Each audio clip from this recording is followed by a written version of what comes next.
Today we're going to talk about the greatest response to inequality. Hey, my name is Chris Pavla, and welcome to What Jesus Says About, where we see how you respond when Jesus speaks for himself about topics important to you, topics like inequality. And a brief disclaimer before we get started, this is obviously a really big concept, and so this will be the first of many videos that we make, and we'll deal with topics like discrimination or racism in the future.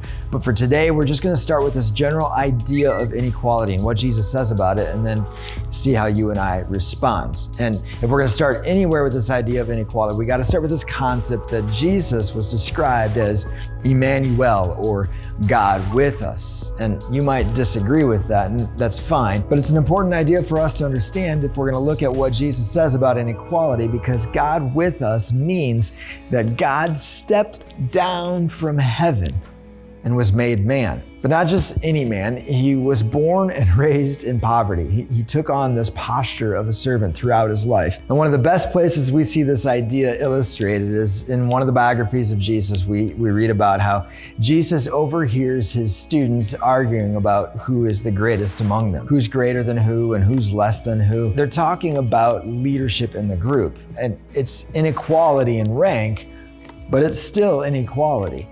And so Jesus kind of interrupts them and he says, "Kings of the nations lord it over their subjects, but you are not to be like that.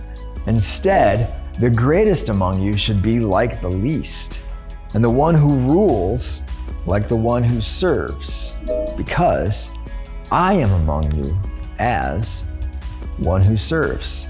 And so it's not just that Jesus is God with us as a servant, but that his followers are to follow him down the ladder, that the first are to become the last, that the greatest are to become the least, that the strong are to become the weak, for the sake of the last and the least and the weakest among us.